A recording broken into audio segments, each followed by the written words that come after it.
Muy buenos días a todos. Estamos en la sesión 11, la evaluación de estudios basados en regresión múltiple. Por favor, siguiente.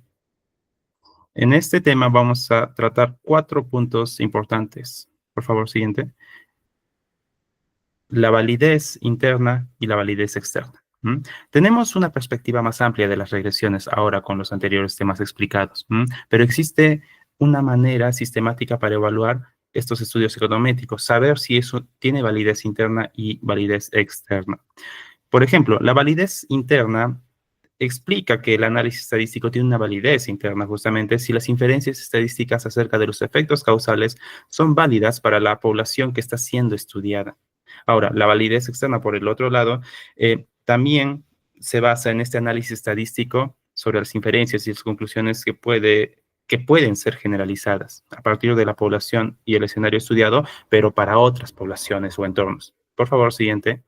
Por ejemplo, hemos tenido a lo largo de la historia ejemplos de estudios que han servido o no para justamente justificar esta validez interna o externa. California en el 2011, Massachusetts y México llegan a ser diferentes unas de otras justamente también por el marco legal y el entorno físico o el entorno económico en todo caso. Ahora, siguiente por favor. Lo más importante de esto es reconocer que existen amenazas para la validez interna, sobre todo la interna, entendiendo que la externa es aún más complicada de probar. Por ejemplo, el sesgo de variable omitida, que se va a ver en la siguiente diapositiva, que trata sobre, como el nombre lo dice, cuando se omite una variable. Y esta a la vez es determinante de Y, está correlacionada al menos con un regresor incluido en el modelo, pero existen soluciones. Por ejemplo, incluirlo en el modelo de regresión si es observable, incluir también controles efectivos y si existe la posibilidad de usar datos de panel, al igual que variables instrumentales en el caso en que no puedan ser medidas o controladas. Ahora, también se puede emplear un experimento aleatorizado controlado. Por favor, siguiente. El siguiente problema es el error de especificación en la forma funcional. Esto ocurre cuando la forma funcional es incorrecta. Por ejemplo, si se omite un término de interacción relevante, es decir, una estimación sesgada e inconsistente en los efectos causales, es algo difícil de explicar comparado a la anterior. Por ejemplo, no hay una relación relevante entre todas las variables. Por eso es que la variable dependiente continua tiende a, para solucionarlo, se tiene que usar una especificación no lineal apropiada, es decir, logaritmos e interacciones.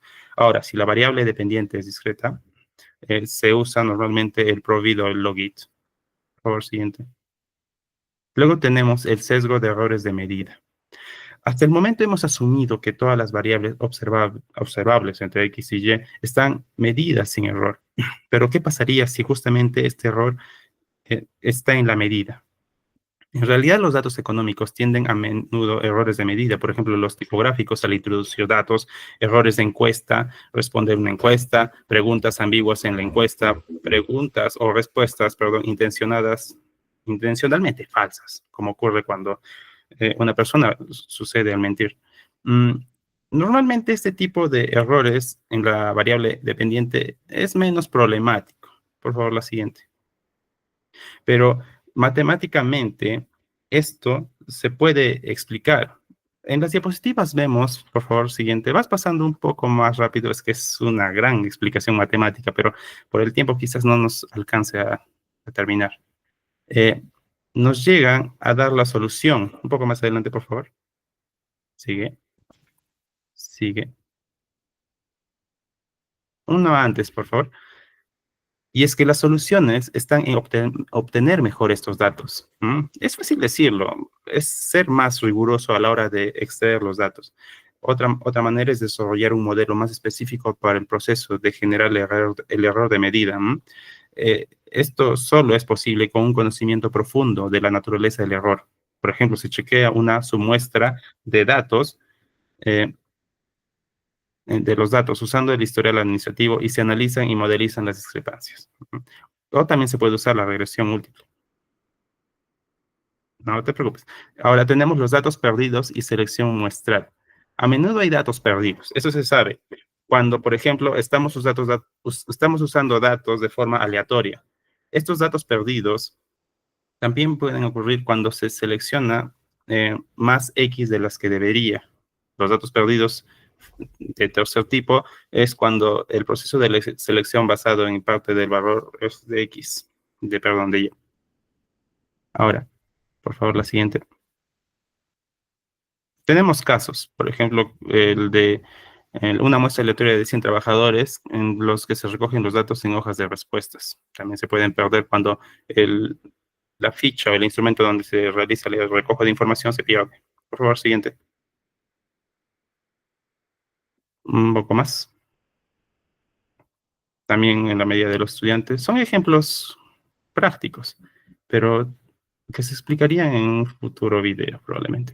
Ahora tenemos la solución. Para evitar justamente este tipo de errores, se busca en realidad una selección de la muestra más rigurosa nuevamente, ya sea en la edad o en los fondos de inversión. También se puede realizar un experimento aleatorizado controlado o construir un modelo que recoge el problema de selección muestral y estimarlo. Es más complicado. Siguiente, por favor. Y finalmente tenemos el sesgo de causalidad simultánea. ¿Qué pasa si es que sabemos que X explica Y, pero qué pasa si Y explica X? Esto ocurre cuando existe cierta manipulación de los datos o incentivos. Por ejemplo, tener y horas de estudio. ¿Qué pasa si existe un problema de este tipo porque el Estado da un subsidio a aquellos estudiantes que tienen bajo rendimiento para que puedan igualarse? Muchos harían que justamente para ganar este subsidio tengan bajo rendimiento a propósito. Es algo ético, moral, pero significa que es un problema también para la estadística y econometría. Ahora, la manera de solucionar este tipo de causalidad simultánea, por favor, más adelante, es justamente implementar un experimento aleatorizado controlado.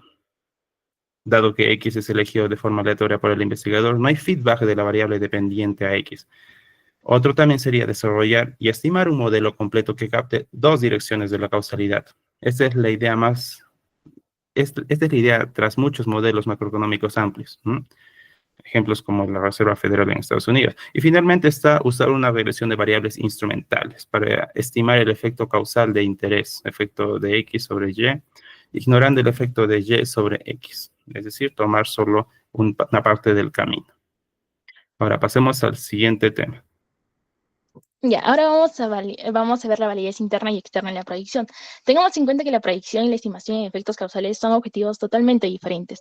En la predicción, R cuadrado tiene una gran importancia, el sesgo de variable omitida no es un problema, la interpretación de coeficientes en modelos destinados a la predicción no es tan importante. Lo importante es un buen ajuste. La validez externa es crucial. Por ejemplo, el modelo estimado usando datos históricos debe servir para replicar comportamientos en el futuro cercano. El tema de la predicción es especialmente relevante en series temporales. Ahora vamos a aplicar todo lo que hemos aprendido o lo que hemos visto en la aplicación a los datos de California. Analizaremos la validez externa e interna en nuestro ejemplo empírico. Nuestro objetivo es evaluar las amenazas a la validez interna y externa del análisis empírico de los datos de California. Nuestra validez externa, comparar los resultados de California y Massachusetts. Este es algo complicado. Validez interna, chequear la lista de los cinco amenazas potenciales en la validez interna, que también es otra tarea complicada. Ahora vemos la evaluación de la validez externa. Compararemos los estudios de California con otro que se usa datos de Massachusetts. El conjunto de datos de Massachusetts tenemos 220 distritos escolares, tenemos los datos de examen y variables. Ahora vamos a ver los efectos predichos de una reducción del tamaño de clase en 2 estudiantes.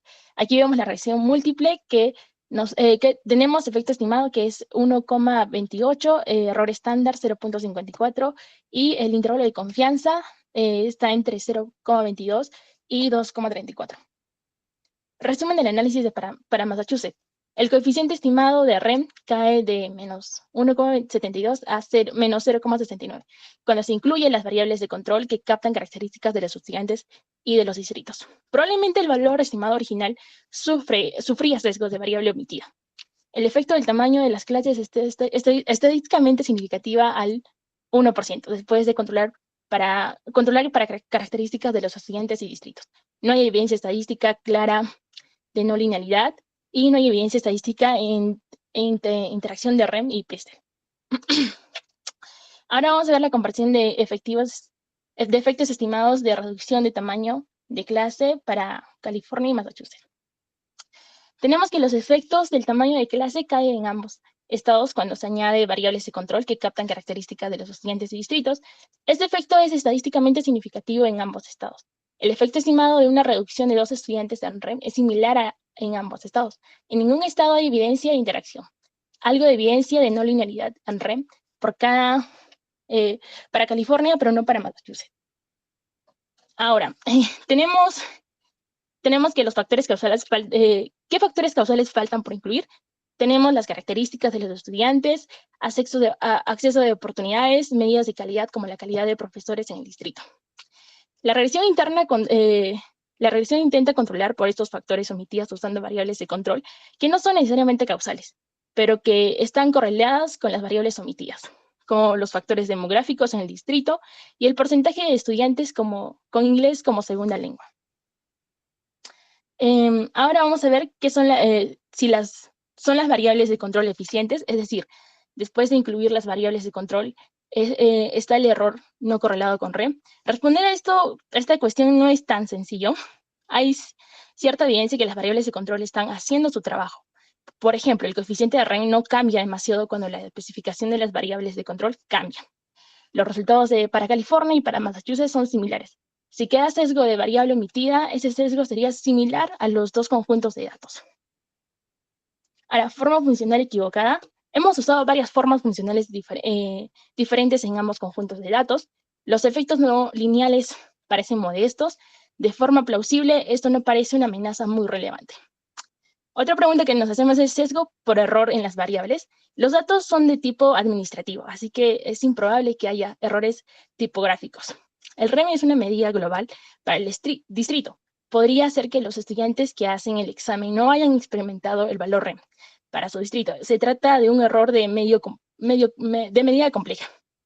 Idealmente, sería mejor disponer de datos sobre los estudiantes individuales por curso. Otra pregunta es ¿qué es sesgo de la selección de muestra? La muestra está compuesta por todos los distritos con escuela pública elementaria. No hay ninguna razón para pensar que la selección es un problema. Y última pregunta es sesgo de causalidad simultánea. La compensación de la financiación de escuela basada en resultados académicos podría implicar causalidad simultánea. Pero esto no se implementó en California ni Massachusetts en el periodo en el que las muestras fueron tomadas, por lo que la causalidad simultánea no parece relevante. Bueno, y esto sería todo por la sesión número 11.